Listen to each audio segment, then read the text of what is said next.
Be'at Hashem, le Zohar de ce matin, Tana. לא נפקו ישראל מצרים עד יתברו כולו שלטונין דלעילה משולטנון ונפקו ישראל מרשותיהם ועלו ברשותה קדישה אלה. Nous étions en Égypte et nous étions esclaves. Comme on dit dans la Haggadah, Avadim היינו לפרעה במצרים. Et voilà qu'Akadosh Baruch Hu est venu, il nous a sauvés. Et qu'est-ce qu'il dit Akadosh Baruch Hu dans la Torah? Il nous a sauvés. Vous étiez des esclaves et vous continuerez à être des esclaves. Comme la Torah dit, Kili bene Israël avadim avadaihem. Nous sommes maintenant les esclaves d'Akadosh Baruch Hu. Qu'est-ce que c'est esclave d'Akadosh Baruch Hu? Des fois tu dis, tu sais, d'être juif c'est dur. Ah, dis-moi le matin, j'ai des rendez-vous, je dois courir. On me dit d'abord shachrit. Et je suis en pleine journée, on me dit minha. Le soir je suis fatigué, on me dit viens faire arvit. Chaque fois je vais manger, je dois faire une beracha. Et Shabbat, et ça. Wow, c'est un esclavage ça. Okay? C'est un esclavage. Monsieur, tu étais esclave chez Pharaon. Le Pharaon ne te donnait même pas à manger. Il te torturait. Il torturait tes enfants, ta famille. Okay? C'était mieux. Oh, c'est mieux d'être esclave. Mais chez Akadosh Baruch Hu, au moins, oui, tu fais des mitzvot, Torah, Maasim Tovim, mais tu fais ça dans un bon but. Pour un but. J'ai vu une fois, il y avait un en Russie, 21 ans, il était en Sibérie. Chaque matin, on le sortait de sa cellule, on lui rentrait dans une chambre, il y avait une grande roue avec une barre, il fallait qu'il attrape la barre et il tourne la roue. Depuis 7 heures du matin jusqu'à 7 heures au soir, il tournait la roue. Il voyait rien, 4 murs avec une roue, il tournait. Maintenant, lui, pendant 21 ans, il faisait ça. Il pensait, peut-être de l'autre côté, il y a un moulin. Peut-être cette roue-là, c'est un moulin. Et de l'autre côté, il y a de la farine qui se fait moudre. Ou peut-être de l'autre côté, il y a de l'eau.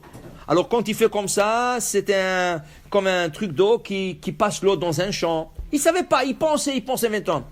Quand il s'est libéré, il a posé la question à quelqu'un. Dites-moi, 21 ans, j'ai tourné cette roue. Qu'est-ce qu'il y a derrière le mur? Il dit rien, tu as tourné une roue en vide.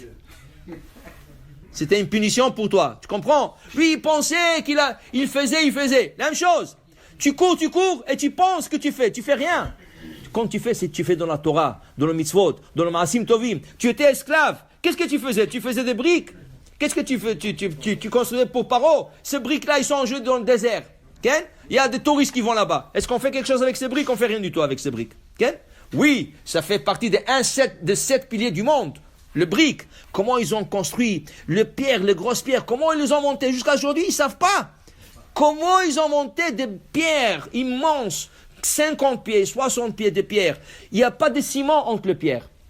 Et tu ne peux même pas rentrer un bout de papier entre les pierres. Tellement c'était précis et droit, tu peux même pas glisser un papier dans le pierre. Jusqu'à aujourd'hui. Comment ils ont fait, on ne sait pas. C'est un pilier. Mais qu'est-ce que ça donne?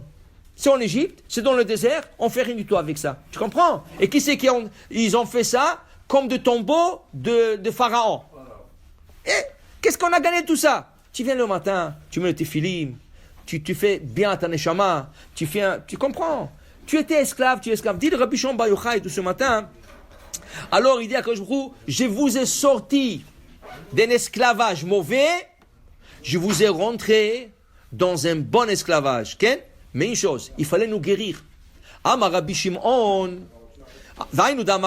dit Rabbi Shimon, c'est pour ça que la Torah, tout de suite après la sortie d'Égypte, elle vient nous donner un médicament de guérison. Quel est ce médicament? Vous n'avez pas le droit d'avoir du hametz et du levain dans votre propriété. C'est assourd. Pourquoi? Parce que vous allez maintenant manger une galette. Un pain qui va vous guérir. Cette galette qui est de l'eau et de la farine, point. Okay? Et cette galette qui n'est pas gonflée, et cette galette que Hachem a recommandée, qui va vous guérir. Okay? Alors ils disent, le Midrash il dit, viens voir. Il y avait une fois un prince, il est tombé malade. Alors le docteur qui l'ont examiné, ils ont dit au père, écoute, il est allergique au pain. Alors il faut pas que tu lui donnes le pain. Il dit, pas de problème. Maintenant, qu'est-ce qu'il a fait le roi?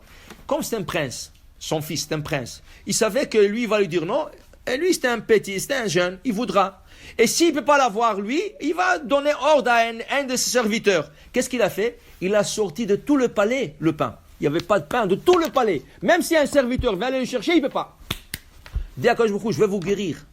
Alors, Loi Matzeh Bebatechem, dans vos demeures, il n'y a pas, même si je vous dis, ne mangez pas le pain 7 jours. Mais s'il y a dans le placard du pain, tu vas le manger. Tu vas être tenté. Dis à Kadosh Baruch Hu, Loi Matzeh Bebatechem. Vous ne pouvez même pas l'avoir chez vous. Pourquoi? Vous allez guérir. Alors, on dit que le pain, la matzah de Pesach, c'est le pain de guérison. L'achma d'asvata. Asvata, ça veut dire la refoua. Pour dire que c'est ça la fête de Pesach. On guérit notre âme par ce pain et on se joint à Kadosh Baruch Hu. Ça veut dire on devient les esclaves de Kadosh Baruch Hu. La Torah, c'est pas dur. Alors, il y en a qui disent comme ça, regarde, quand tu dis la Torah, c'est lourd, c'est comme quelqu'un qui prend un tonneau. Il le met sur son dos. Le tonneau, ça pèse quelques kilos. Tu marches quelque part, c'est lourd, je ne peux plus le porter, tu le poses. Quand tu plonges dans la mer, tu sais combien de centaines de tonnes de litres il y a sur toi? Et tu es comme un poisson, tu nages. Pourquoi? Ça dépend. Si tu le prends sur ton dos, c'est lourd. Si tu plonges dedans, tu es comme un poisson. La même chose. La Torah, si tu la vois comme un fardeau, si tu vois la Torah comme un massa, quelque chose que tu dois porter, et c'est lourd, et midha, et brachot, et tout ça, oui, c'est lourd. À la fin, tu vas te fatiguer. Mais si tu plonges dans la Torah, ça fait partie de ta vie. C'est une routine déjà. Tu vas voir, tu vas nager comme un poisson. Amen ve amen.